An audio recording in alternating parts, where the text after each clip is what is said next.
scary simple ticketing and payments for haunted attractions. Hauntpay.com. How many are in dinner tonight? How about a hello when you walk in the door?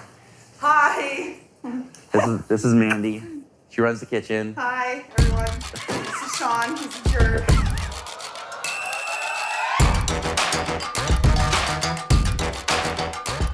When we try to explain what the dinner experience is to people, they kind of look at us, with two heads. We just finished our first sitting with 36. We flipped it in like 10 minutes. Now we're about to do a 39. So that's almost a full house for us. We got 46 for a full house. Then we got to flip it again for a third sitting for a 22. So we're bumping in here tonight. We're busy. My name is Mandy Biondo, and I run the immersive dinners. The kitchen's like 150 degrees. Look at my lens, Mandy. Look what is happening back here. Sean's telling me that the air conditioning is too high for him upstairs in his little bougie office. How did I get sucked in a Scarehouse?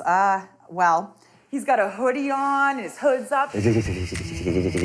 I'll be here with pants and scarves and everything. His little ears are full, and we're down here dripping.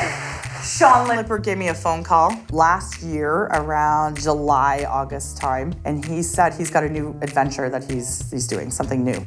So I showed up at Scarehouse, and he pitched me this idea of the immersive dining experience, and I thought it was crazy cool, and so I said yes. And I didn't exactly know what I was saying yes to at the time, but I said yes. Did everybody have a good dinner tonight? Yeah! An immersive dinner is a combination of storytelling, technology, and theater, combining them all into one and doing it in 90 minutes and getting a 5-star meal at the same time.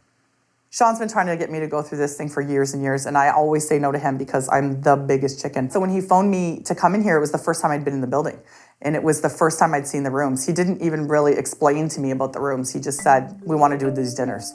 In 2020, we didn't think we were going to open, so we didn't want to spend anything. All of a sudden, we found out that we were going to be open. Our friend Eddie, the one that had the proposal,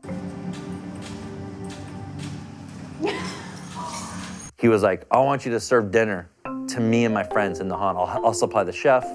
You guys give me what you guys do. Because we had that 10 days, I was like, okay, so who do we go to? We went to Colleen. A lot of the decorating is kind of like, what do we have to use and how can we make what we already own work? Next thing you know, boom, we have the Cursed Manor.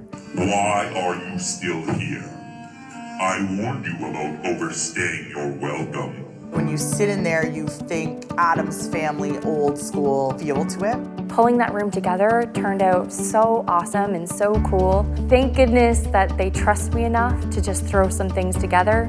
Eddie comes in, we serve the meal. They were over the moon. And we're like, well, other people like this. Why not? Let's try it. We do it. I think we sat 20 tables, which was a sellout for us. We were ecstatic. And everybody that walked out goes, that was amazing, it was phenomenal. So then all of a sudden, the haunt, in a sense, started a new vein. The boys just realized that people loved this room and that there was a market for it. I said, I want to build 3 rooms. I took the horns on that. We can do this. Because I know that I got an ace in my pocket, and that's Colleen. I think we probably came up with like 20 different ideas.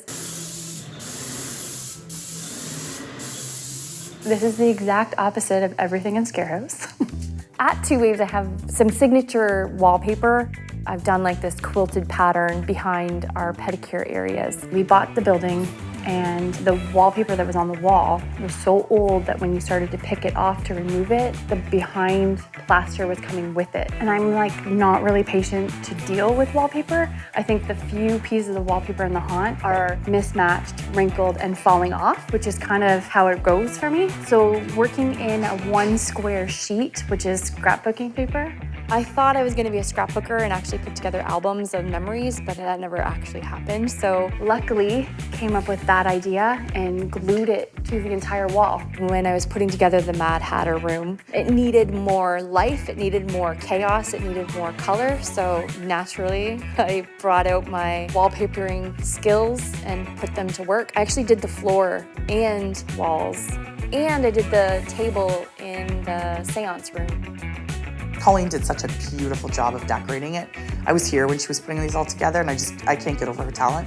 That room was my favorite to do because it felt most like me, and it was that weird twisted edge that I couldn't do here. So it was like, that room is like the merging of Scarehouse and Two Waves. This room that we're sitting in right here, we call the Mad Hatter. And this is more of a whimsical, happy, entertaining type room. Less haunt, more entertaining. Colleen had exactly what she wanted to do for the Mad Hatter's room. I knew what I wanted to do in the cabin in the woods. My uncle passed away, and my cousin was kind enough to donate a lot of things from their house. He used to be a taxidermist. Disgusting poor baby animals on the wall and old vintage brown chairs and brown tables. So it's got that cabin feeling when you walk in. People love that room. That was the first room that we did that had 4 top tables, so seating for 4 at a table. Some nights last year, there was empty tables because we couldn't fill a tent. Like this, Mandy? Yeah, like this. Is that why we're here? Well, we're looking at tables. What, you think we're coming in I here? thought we were coming to have coffee with Ronaldo. That's next week. Man. Yeah. That's next week. Oh, there's 4s. Yeah, but those are sit down. Yeah, that's what I need. Oh, I got a ton of those. Oh. What do you need from me? Oh. Like these things? Yes. It's easier to bring 3 friends than it is to find 9 friends. That's a 36. Oh, no, you're right. Absolutely. What was that? You're right. You're right. Can I take 4 of those? Go ahead, take it. Okay, just 36 more tables. You make one phone call to Ronaldo and he's like, yeah, come and meet me down there. That's where our community makes sense. Having connections like that, I guess. Heads up, he has no spatial awareness. The thing about Ronaldo is that at one time we were competitors. But what makes Ronaldo a good business person is I remember being young and a hothead and being like little mini fights with other competitors. But Ronaldo would be like, he's the first guy goes, hey, guys, come on, we're fishing out of the same bucket. Let's just strategize. Like, he was more of a collaborator that way. And that's why I think helping him become a city council person, actually having him as a representative makes sense. He is that collaborator. He is a bridge that can bring people together. And as a politician, I think that's a strength for him. And look at what he just did. Meet me down there at 9:30. We'll go through, we'll take a look, see if there's anything there. All of a sudden we find 4 tables and now we're like loading up a truck and going there and he's going on to the next meeting. Like, who does that? Ronaldo Agostino does that. Who would have thought, eh? Catering at a haunted house. We knew that we had to partner with somebody that can handle the volume of the dinner rooms and multiple seatings per night. Oh, we just did a seating of 30 people, and now we're going to pick up the food for the next seating. That's why we approached Nico's Taverna on Erie Street. It took me a while to wrap my head around it. And I'm not even sure I ever really did. He kind of got sucked into this whole thing just like I did. Nick had no clue what we were talking about. He knew it was catering. I've always known about haunted houses, but I'd never been in one. I used to want to go to one, but as I've gotten older, I haven't. And I still haven't gone to theirs. Last year, it was kind of like, we kind of had to talk them into it because they didn't get what we were. Then once it started, I think he really recognized what we were doing here. And then when they all came in to see what was happening. I couldn't believe how much work they put into it and the thought and the creativity. Nick is incredible. He's a fantastic chef. He is wonderful for us to work with. We're lucky, and it's been a great relationship. He's getting a lot of marketing out of it, so it's really win-win. My part didn't seem to be that hard. It was just, here's the food, and then good luck with however you're gonna do it. I wasn't sure how they were gonna pull it off or if it was gonna work. I didn't think it would work, to be honest with you. A haunted house dinner experience for tables of 2 up to 16. An experience you will never forget. A 90-minute production inside Canada's premier haunted attraction. Taking reservations now. Reserve today online at scarehousewindsor.com. My most favorite is Mitch's Fortune. So you walk in and it's got the jewels on the wall and the beautiful draping that makes you feel really cozy and it's like secluded in there.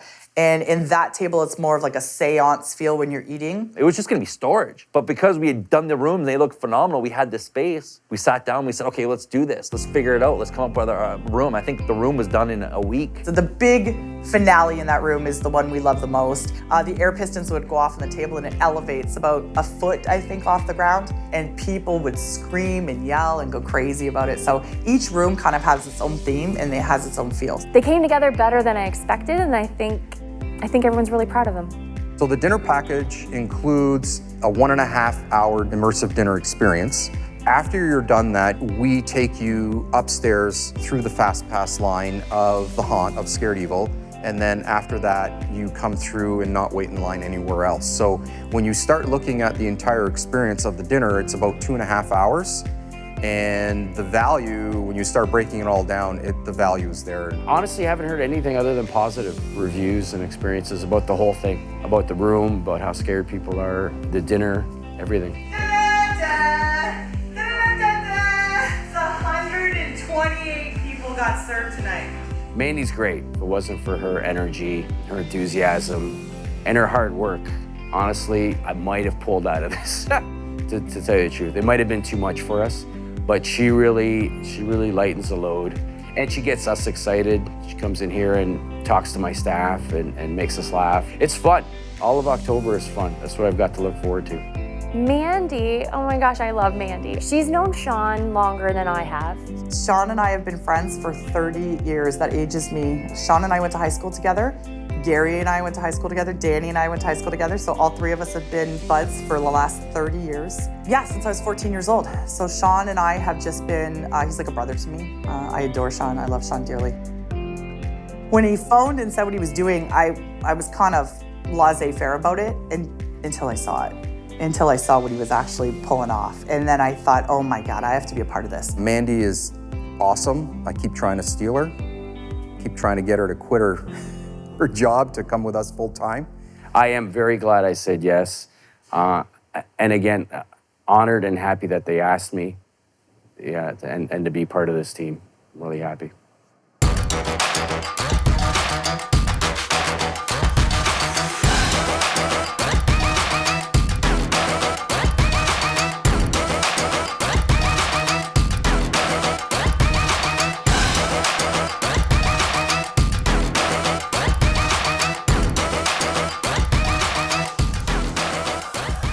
What happened? I'll tell you what happened. Sean Lippard happened. Sean Lippard happened. That's what happened.